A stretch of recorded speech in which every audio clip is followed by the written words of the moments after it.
Hebrew. So, firstly, I'm going to introduce myself. My name is Dongmin Byeon, native of Changwon in Korea. So, firstly, my job is opera singer. So, I'm introduced by many opera theaters and companies. They're like, he has been praised for his rich and powerful baritone, as well as his ability to embody dramatic and comic characters on the opera stage. Currently, I am working on the musical theater named Dosan with the Season Artist Group in LA. And previously, I was performed the opera on Gold Mountain with LA Opera. And then I performed a lot of roles with the Season Opera. Exclusively, opera Janis Kiki was made into a film, and my performance as a role of Janis Kiki was acclaimed. So I graduated from Season for my MM, and I studied with UNLV for my doctorate. So in the meantime, I've served so many churches, like a Yongnam Church in South Korea and West Hills Presbyterian Church as a conductor and singer. So today, this is the time schedule, and I'm going to introduce the history of Christian music. So I've already done an introduction of the instructor, and then I'm going to introduce basic idea of the course, and then start with the music in antiquity, especially the ancient Hebrew music. So the course is designed for church music history. And especially I am going to talk about history from Western music because most of the church music was from Western civilization, especially from the Roman Empire. Half time of the whole lectures include a consideration of the music of the ancient Hebrew, the early Christians, and the Western medieval Christians music, and the European reformers music. And the last half will be dealt with Baroque era, classical era, and the Romantic era and contemporary era. And then I'm going to be dealt with American Christian music. So this is a basic history. So I would love to help you to understand the basic idea of church music history.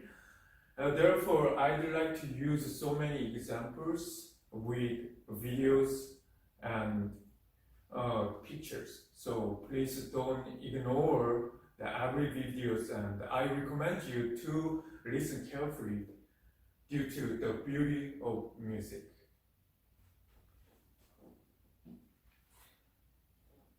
And as you know, this is the textbook of the history of the Christian music. These contents are all about the music history, but I'm not totally talk about that contents. I will gonna hold my own lectures. So this is for just your knowledge. So I recommend you please just focus on my lecture. And so before the class, please read carefully with that day's class. It's gonna be so helpful to you understand what is the music history. Okay, thank you. So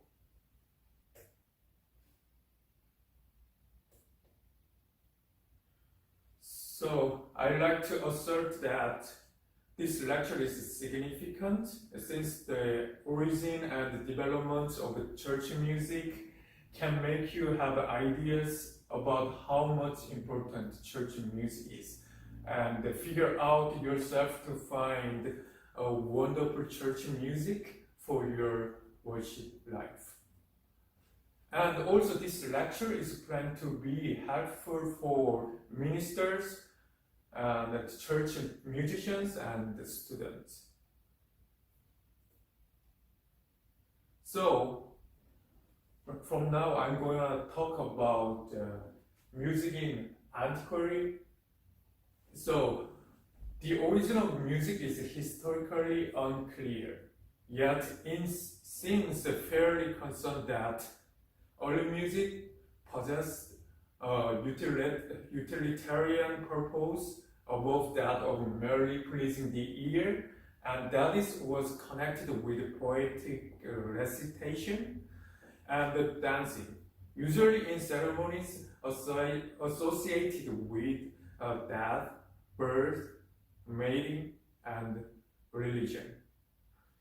So much of the music of our primitive peoples that can be observed today springs from such important experience of life. So I'd love to show you this video about the earliest instrument in the world. This flute was existed 40,000 BCE, made by mammoth ivory and bird bone flute. Please watch carefully.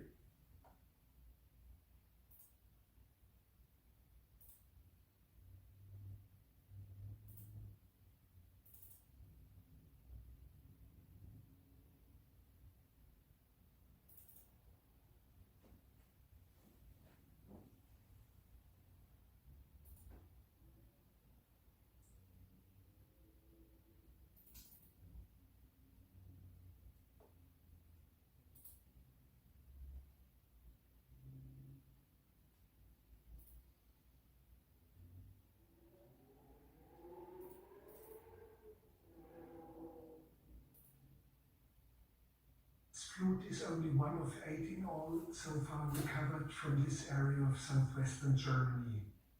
The caves here have no paintings but yield many other objects of art. In this cave, the Geisenklöster cave, many very important findings from the Ice Age were made. We found some little ivory statues of bear and mammoth, a very tiny mammoth, very lovely. And in 1992, I was part of the excavation team. People lived here about 30,000, 40,000 years back in time, and in that time it was very cold here because the Alp mountains were covered by a glacier about 2,500 meters thick, and in the valley down there reindeer and mammoths were passing, and it was very cold, and that's the reason why I'm dressed up like an Inuit. We presume that in this way the people of the Ice Age were clothed by reindeer fur and boots made of reindeer fur and reindeer leather, because otherwise you couldn't stand the cold. One of the most important finds we made in this cave was a very tiny flute made out of the radius of a vulture. Astonishing on this flute is that it is pentatonic. And this is the same tonality we are used to hear today. And if you like, I'll try to play some small tunes for you.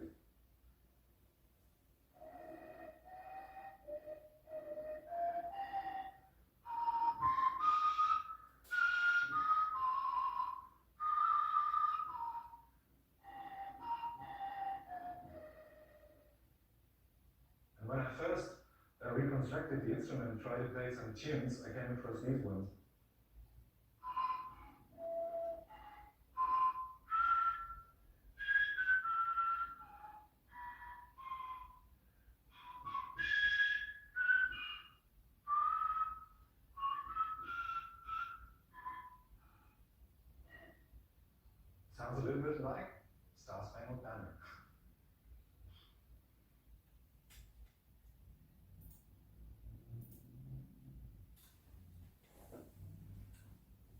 so interesting, right?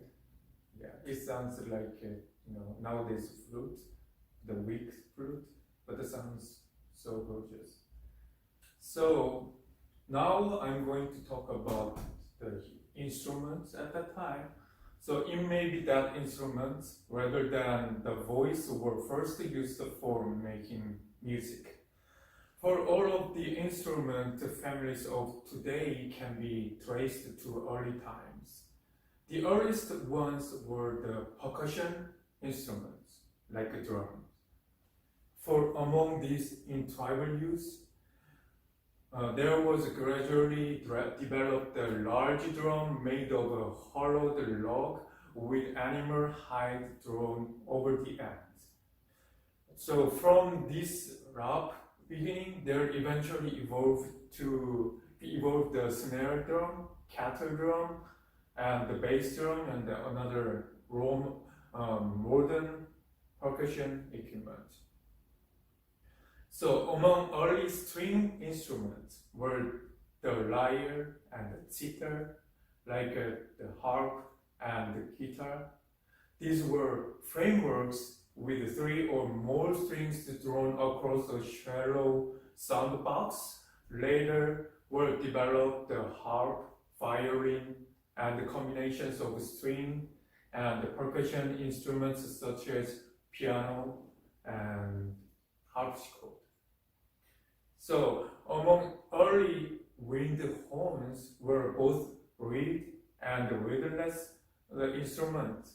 They were the forerunners of the present-day clarinet, bassoons, cornet, trombones, and so on.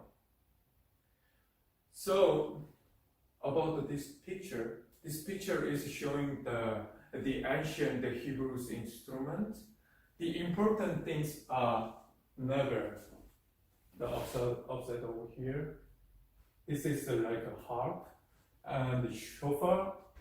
I'm going to show you a video what is the shofar and trumpet.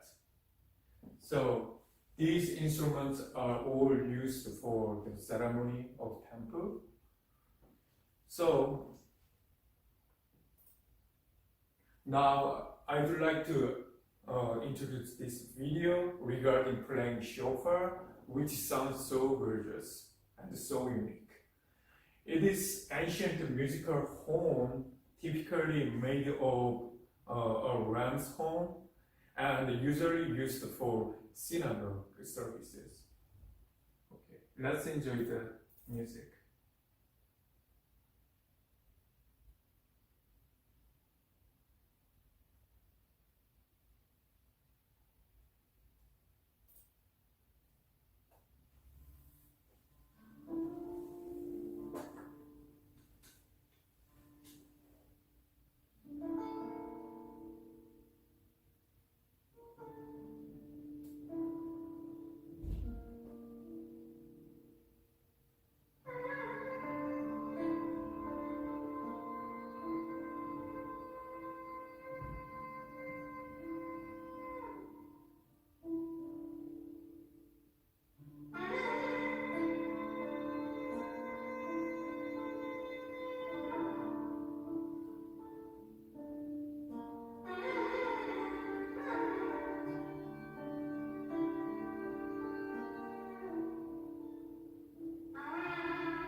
Give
So this video shows the great combination with the ancient Hebrew music and the instrument and contemporary music.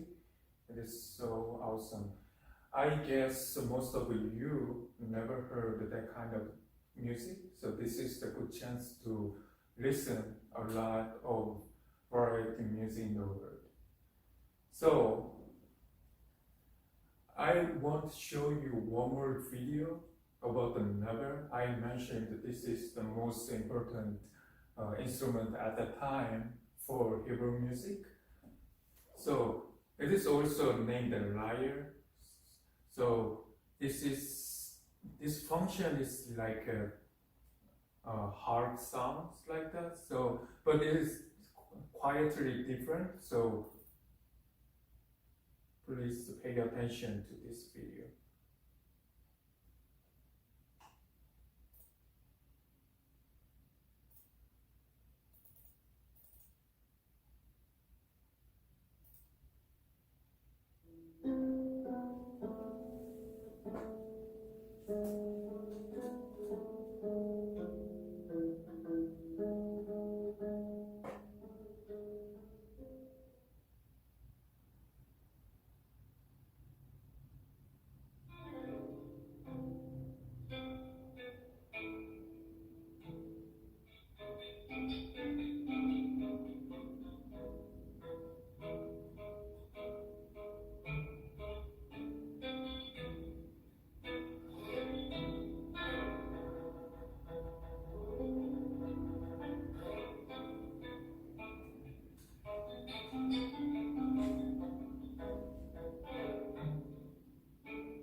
So I'm going to talk about the early Hebrew music now.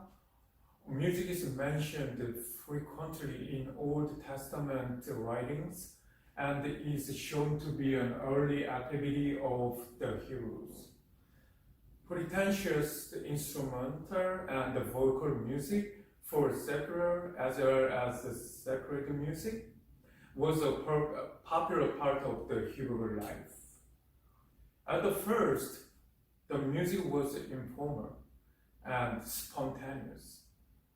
It's passively, of emotional people, but then later, during the time of the prophet, it was consciously developed and systemized, so that it took on the characteristic of an art form. The earliest Hebrew music served the primary functional rather than the artistic purpose. That is, the music was not carefully composed, but rather improvised, born spontaneously out of the experience and excitement of the great occasions.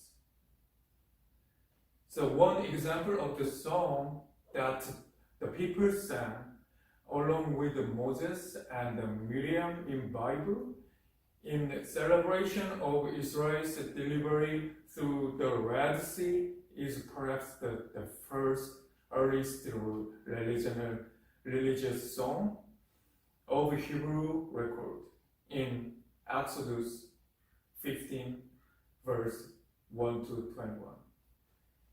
And the spontaneousness of composition was evidenced in the much earlier secular song of Lamech.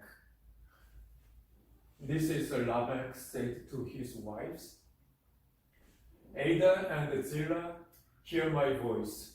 Voice wives of Lamech, hearken to what I say. I have slain a man for wounding me, a young man for striking me. If Cain is avenged sevenfold, truly Lamech 77fold. In Genesis 4:23 to 24. So, at the song, his son Jubal was the father of the all such as handle the harp and the organ, the lyre and pipe.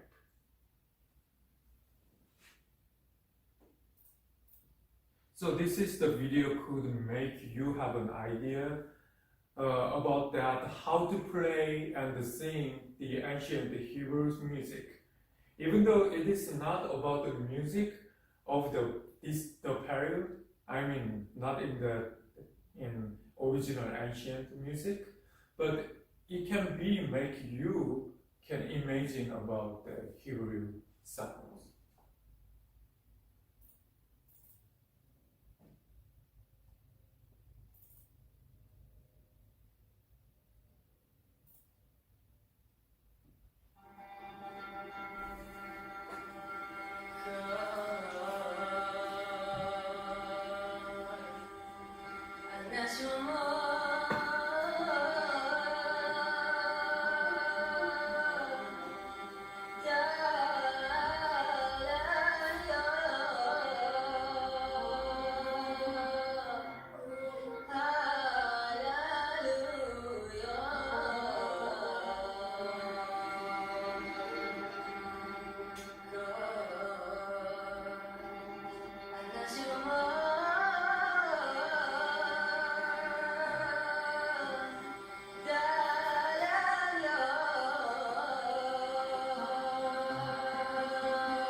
So now I'm going to talk about the Hebrew institutional music. The Hebrew sacred music was the spontaneous outflow of the religious nature. This is evidence in the Song of Deborah and Barak, one of the important later songs showing the greatness of Hebrew improvisation. Such informal improvisation are still common among Eastern people, even as far west as Italy. Something similar among the poets and among the originators of the English ballad was common.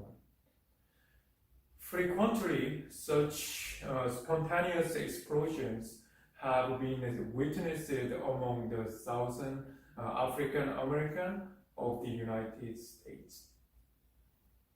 So out of the earlier spontaneousness, there evolved the first musical systemization and much later ritualistic and institutional regulation. The Old Testament indicates clearly that even as late as Moses, there were to require forms of music in the practice of worship. Unless such occasions as the Feast of Trumpets are considered a worship service in Numbers 29 verse 1. So although it seems very clear that Moses did not institute a musical portion in worship, it has been a tradition that he wrote Psalm 90, which came to the center for the subsequent collection known as the Psalm of David.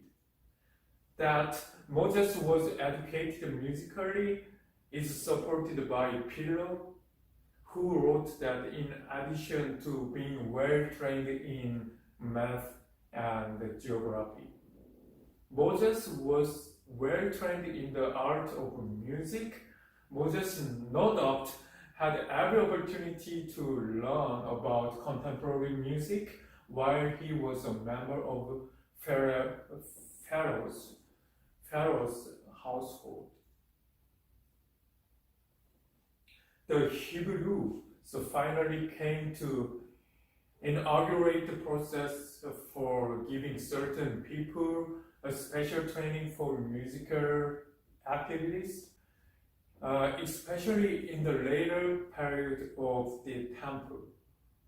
Although this seems very doubtful, it has been thought by some that training musicians was a sheep purpose of the school of the prophets. After the time of David, who is credited generally with having played the greatest part in developing Hebrew song. It was he who was supposed to have formulated musical services for temple's worship, although it was his son Solomon who introduced them into a new complete temple after the properties which David had dedicated for temple use had been moved to the new location there. After the founding of the temple, music and sacrifice were inseparable parts of the temple worship, and the name of David stood for the newer, more formal musical contribution.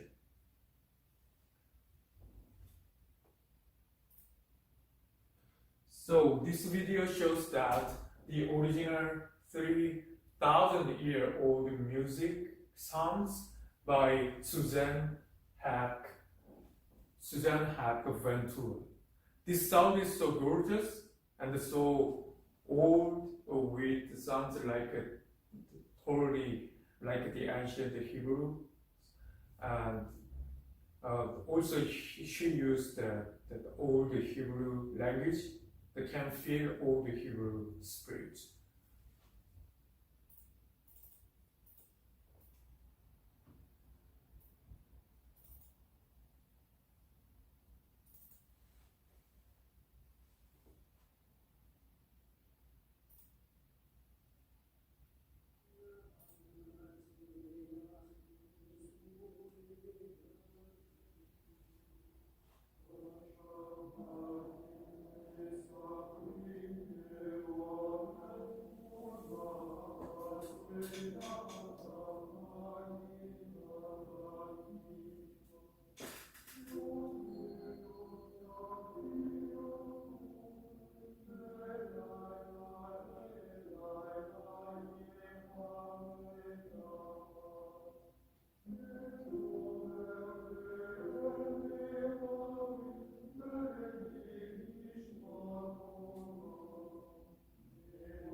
So now I'm going to continue to introduce the music of Solomon's Temple.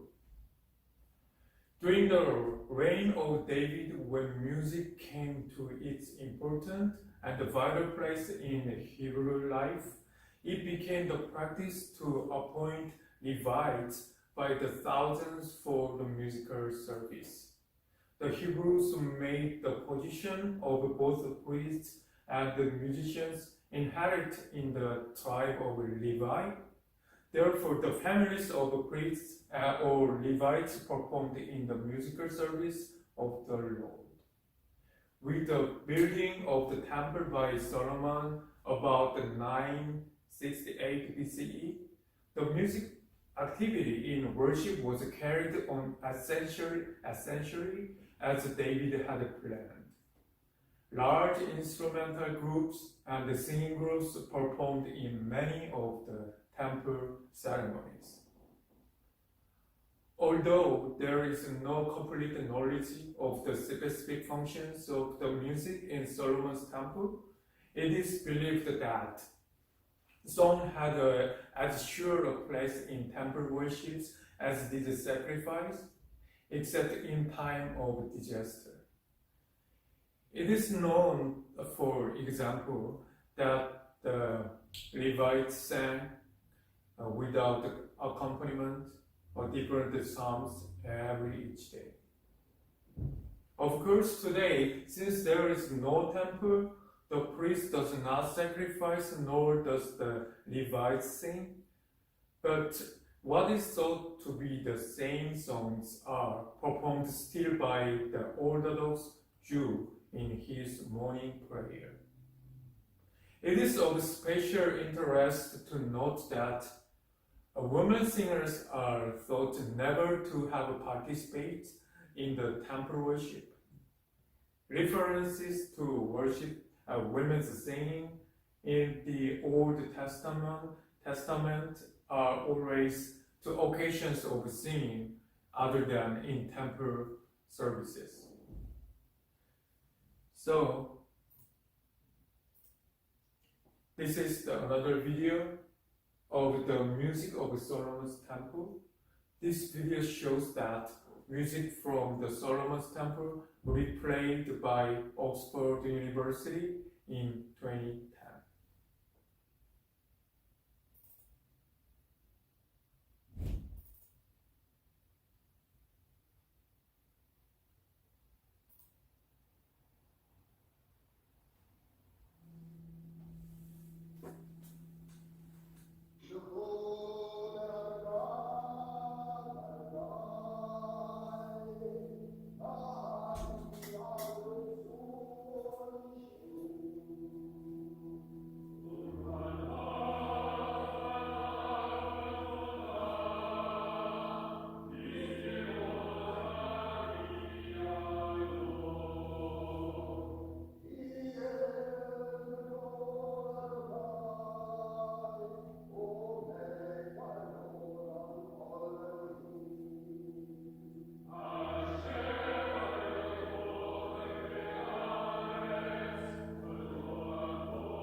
And this is another video of the flute music of Solomon's temple.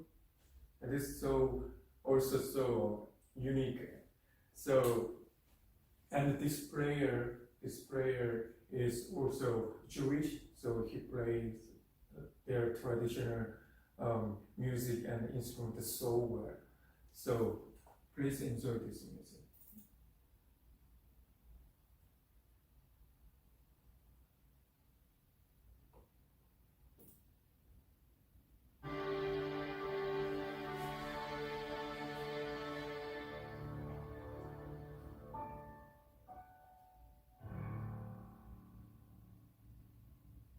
This melody can be sung to the Psalm number 30 that King David wrote, which King Solomon sang on the day of the dedication of the temple.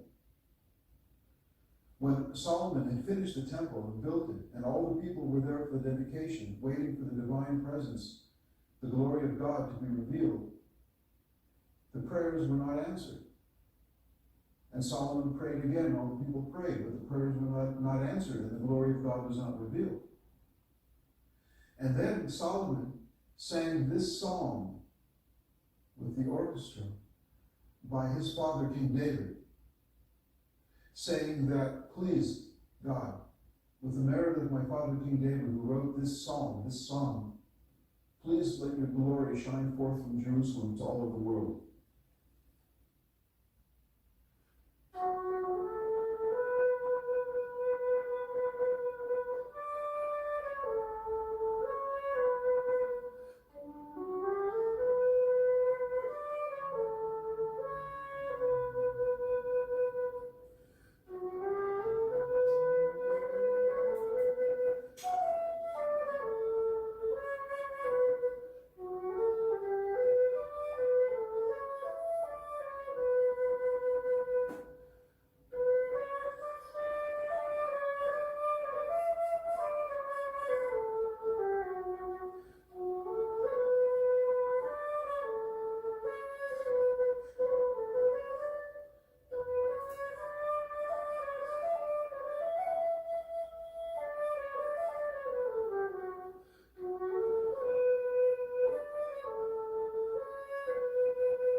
So now I'm going to talk about music from Babylon to Christ. So between the time of destruction of Solomon's temple in 586 BCE by Babylon and the time of the apostles under Christ, the Hebrew music continued as a closely connected part of the Hebrew institution of the period. But with their sorrow at the temple's destruction and the ark's loss, and with their realizations that their sorry lot was due to their having mocked the messengers of God, the captives were in no state to worship the Lord grandly with songs and music. It was probably during this period of the Babylonian banishment that the synagogue, another institution of Jewish religious life, was founded. It still existed. So, and the next. So after Babylon, the era of Herod came in 40 BCE. Jewish musicians were against the unethical behavior of Herod, so they did not participate in music events with Herod. Instead, there is an interesting relationship with the funeral service found in Matthew 9:23 and Job 30:31. So my lyre is turned to mourning, and my pipe to the voice of those who weep. Music for funerals was one of the important requirements in the time of Jacob and Joseph, and in the time of Christ. In the Matthew reference, like that, it is of interest to note that Jesus, on his visit to the ruler's house on the occasion of daughter's death, was met with flute players and noise. This was in a Jewish situation at the time.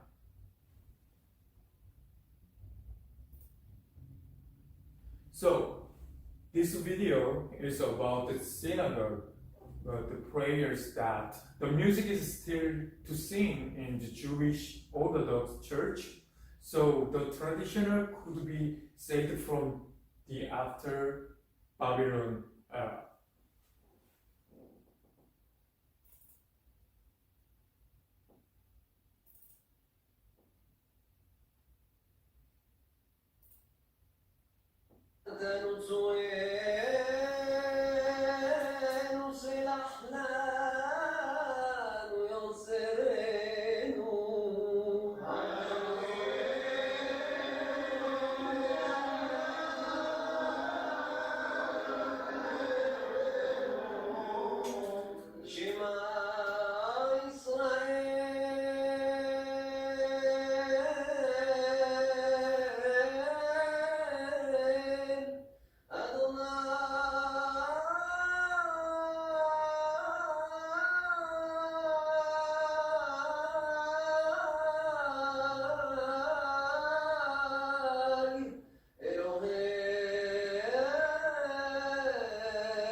So now I'm going to talk about the conclusion for today.